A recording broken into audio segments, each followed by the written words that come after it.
Hello বন্ধুরা, welcome back to my channel detail with me two. তোমাদের সামনে আজকে নতুন একটা ভিডিও নিয়ে উপস্থিত হয়েছি। তোমরা কি স্কিপ করবে না, স্কিপ করে দেখলে কিছুই বুঝতে পারবে না, ফুল ওয়াচ করার অনুরোধ রইল। তো আজকে যে ভিডিওটি নিয়ে আমি আপনাদের সামনে উপস্থিত হয়েছি সেটি হলো আপনারা থাম্বনেল কিভাবে চেঞ্জ করবেন। আমাদের ইউটিউবে কাজ করতে গেলে আমাদের নির্দিষ্ট একটা থাম্বনেল দিতে হয়, একটা লোগো দিতে হয়। থাম্বনেল লোগো দিয়ে কিন্তু একটা চ্যানেল ক্রিয়েট করতে হয়। তো থাম্বনেল আর যদি লোগো না থাকে তাহলে চ্যানেলটি সুন্দরভাবে প্রস্ফুটিত হয় না বা চ্যানেল গ্রো করার দিক থেকে পিছিয়ে থাকে। তো গ্রো করার দিক থেকে পিছিয়ে থাকবে কেন? আমাদের নির্দিষ্ট একটা সংখ্যার মধ্যে দিয়ে দিয়েছে ইউটিউব অ্যালগরিদম যে এই সংখ্যাটির মধ্যে দিয়ে তোমাদের একটা থাম্বনেল তৈরি করতে হবে। 60:90 রেশিওতে তোমাদের থাম্বনেলটি তৈরি করতে হবে। তো তোমাদের থাম্বনেলটি তোমরা নানান ধরনের অ্যাপের মাধ্যমে তুমি তৈরি করতে পারো। সেটা হচ্ছে পিক্সেল অ্যাপও হতে পারে, আর হচ্ছে অন্যান্য আরও বিষয় কতগুলো আছে আমাদের লোগো, সেই লোগোগুলো দিয়ে তুমি তৈরি করতে পারো। তবে সবচেয়ে বেশি ভালো হয় পিক্সেল অ্যাপ দিয়ে। আমি তো পিক্সেল অ্যাপ দিয়েই লোগো তৈরি করি, ঠিক আছে, থাম্বনেল তৈরি করি। সেখানে থাম্বনেল বানানোর সুবিধাটি সব থেকে বেশি আমার দিক থেকে আমি মনে করি। তবে তোমরা যদি অন্যান্য লোগো থেকে তোমরা তৈরি করতে পারো তবে সেটা তোমাদের ব্যক্তিগত ব্যাপার। হ্যাঁ, তবে আমি বলছি পিক্সেল অ্যাপ দিয়ে সবচেয়ে সুন্দরভাবে তৈরি করা যায়। তো কিভাবে সেই থাম্বনেলটি আপনারা চেঞ্জ করবেন? দেখা গেল আপনাদের থাম্বনেল একটি সময় আপনারা চেঞ্জ করতে যাচ্ছেন, থাম্বনেল চেঞ্জ করার জন্য আপনার প্রস্তুতি হচ্ছে, আপনারা থাম্বনেল চেঞ্জ করতেই পারেন না। কিভাবে থাম্বনেল চেঞ্জ করবেন? তো আজকে কিন্তু আমি এই স্ক্রিনের সাহায্যে পুরোপুরিভাবে দেখিয়ে দিচ্ছি কিভাবে তোমরা একটা থাম্বনেল চেঞ্জ করবে। তো সো লেট গেট স্টার্টেড। চলো তাহলে আমরা আমাদের মূল টপিকসে ফিরে যাই। বেশি বকবক না করি, বেশি বকবক করলে অনেক বলা হবে ইউটিউব সম্পর্কে, বললে শেষ হয় না, বললে অনেক বড় ভিডিও তৈরি করানো যায়। এক্ষেত্রে আমি বলি যে শর্টকাটের মধ্যে আমি বলে দিই, বেশি লং ভিডিও হলে কেউ দেখতে চায় না, দীর্ঘ সময়ের ব্যাপার হয়। তো আমরা সরাসরি চলে যাই মূল টপিকসে। তো আমরা চলে আসলাম ওয়াইটি স্টুডিওতে, ঠিক আছে। এই ওয়াইটি স্টুডিওতে এসে আমি ওয়াইটি স্টুডিওটাতে এখানে ক্লিক করব।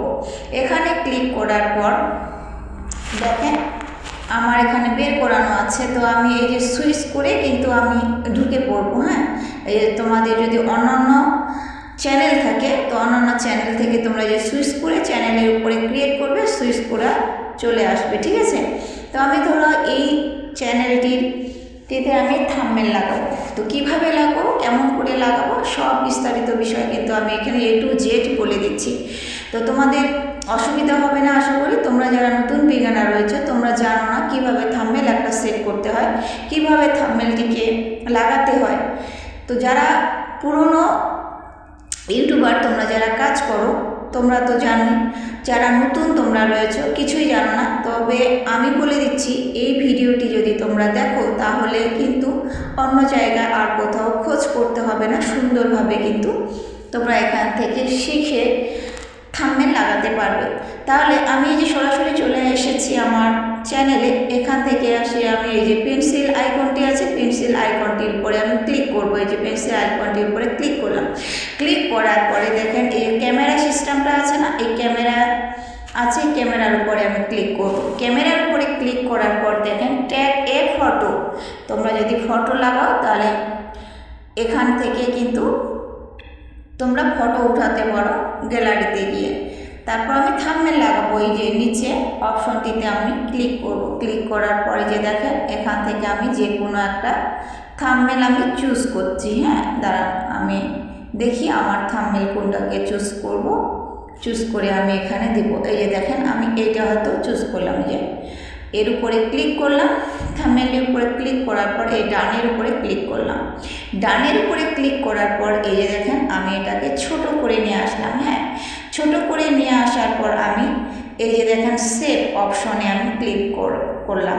এই যে সেভ অপশনে ক্লিক করলাম, সেভ করে দিলাম।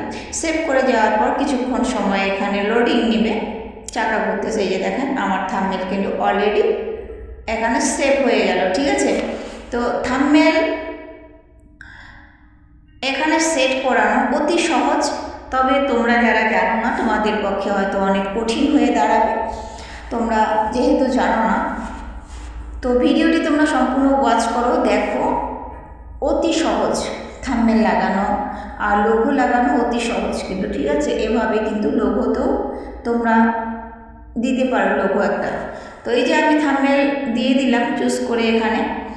তো আপনারা বেশি ঘন ঘন চেঞ্জ করবেন না, বেশি যদি চেঞ্জ করেন তাহলে তোমাদের অডিয়েন্সের দিক থেকে অসুবিধা একটু জনক হতে পারে। আগের লোগো সবাই যখন চিনবে জানবে আসবে, তখন সেই লোগোটা হঠাৎ করে যদি আপনি চেঞ্জ করেন, থাম্বনেলটা চেঞ্জ করেন, তাহলে মানুষ বুঝতে অসুবিধা হবে, হয়তো সেখান থেকে তোমার অডিয়েন্স একটু কমে যেতে পারে, ঠিক আছে। তো তোমরা যে ধরনের লোগো থাম্বনেল দিয়েছো, দেওয়ার পরে যেহেতু তোমার অডিয়েন্স তোমার পক্ষে চেনা আছে জানা আছে, সেক্ষেত্রে তোমরা ওই অডিয়েন্সগুলোর জন্য, তোমার চেনা অডিয়েন্সগুলোর জন্য, তোমার কায়েম করা অডিয়েন্সের জন্য তুমি একই ধরনের থাম্বনেল একই ধরনের লোগো তুমি দিবে, ঠিক আছে। হঠাৎ করে আমি যদি দীর্ঘদিন ধরে একটা থাম্বনেল লোগো ইউজ করছি, হঠাৎ করে আমি চেঞ্জ করলাম, অন্য কোনো থাম্বনেল লোগো দিলাম, আমার ছবি দিলাম না বা আমার লোগো কিছু দিলাম না, সেখান থেকে হয়তো আমাকে বুঝতে চিনতে মানুষের অসুবিধা হবে। একই সময় দেখা যায় হয়তো আমার চ্যানেলে অডিয়েন্সে নেই, ঠিক আছে। বারবার তোমরা চেঞ্জ করবে না। তাহলে এভাবে তোমরা থাম্বনেল লাগাবে, এভাবে থাম্বনেল লাগাবে, চেঞ্জ করবে, লোগো যেভাবে চেঞ্জ করবে। তারপরে যে ডেসক্রিপশন, ঠিক আছে, এই ডেসক্রিপশন কিছু লিখে নেবে, এখান থেকে তোমরা ডেসক্রিপশন লিখে নেবে। এই যে ডেসক্রিপশন উপরে আছে, যদিও এখানে আমি লিখছি না এখন, তোমাদের সুবিধার জন্য শুধু দেখিয়ে দিলাম। এই থাম্বনেলটি এখানে ক্রিয়েট করলে থাম্বনেলটি আপনারা এখানে লিখতে পাবেন। ওকে, এই যে থাম্বনেলের লেখা চলে আসলো। তো আপনাদের মনের ইচ্ছা যা এবং আপনাদের চ্যানেলের ক্যাটাগরি ওয়াইজ অনুযায়ী তোমরা এখানে ডেসক্রিপশন লিখবে। ডেসক্রিপশন লেখার পরে এই যে সেভের জায়গায় এখানে সেভ দিয়ে দিলেন। হ্যাঁ, এই যে মনে করো আমি এটা উদাহরণ সাপোজ হিসাবে আমি লিখছি, এই যে উদাহরণ সাপোজ হিসাবে লিখলাম, লেখার পরে এই যে এখানে সেভ দিয়ে দেবেন আপনারা। যদিও আমি এটা সেভ করছি না, তো ব্যাকে চলে আসলাম আবার, ঠিক আছে। আরও কাজ করো, ধৈর্য ধরে অপেক্ষা করো, ধৈর্যের ফল মিষ্টি হয়, আমি বারবারও বলি। আপনারা সঠিকভাবে কাজ করেন, একদিনে সফলতা অর্জন করা যায় না। সফলতা অর্জন করতে হলে অনেক দীর্ঘ সময়ের প্রয়োজন হয়। প্রত্যেকটি ক্ষেত্রে, শুধু ইউটিউবের ক্ষেত্রেই নয়, প্রত্যেকটি কাজের মধ্যে সফলতা অর্জন করতে গেলে আমাদের সময় অপেক্ষা করতেই হবে, সময় দিতে হবে। সময় না দিলে একটি কাজেও সফলতা অর্জন করা যায় না। তো ধৈর্যের ফল মিষ্টি হয়, আমি বারবারও বলি এই কথাটা। তোমরা ধৈর্য ধরে অপেক্ষা করো, সময় দাও, প্রপারলিভাবে কাজ করো, টাইম মেনটেন করো এবং তোমাদের চ্যানেল সুন্দরভাবে সেটিংস করে নেবে, সুন্দরভাবে তোমরা কাজ করবে, সুন্দরভাবে লোগো দিবে, থাম্বনেল দিবে, দিলেই কিন্তু তোমার চ্যানেল ধীরে ধীরে গ্রো করবে, ঠিক আছে। তো আজ ভিডিওটি এ পর্যন্তই, দেখা হচ্ছে নেক্সট কোনো ভিডিওতে। পাশে থেকো, সুস্থ থেকো, সদা সর্বদা একে অপরের সাহায্য করো। আর যদি ভিডিওটি দেখে তোমার ভালো লেগে থাকে, একটা লাইক, একটা কমেন্ট, একটা শেয়ার করো। লাইক, কমেন্ট, শেয়ারে পরবর্তীতে সময় আমার ভিডিও বানাতে আরও হেল্প করবে। তো ভালো থেকো, টাটা।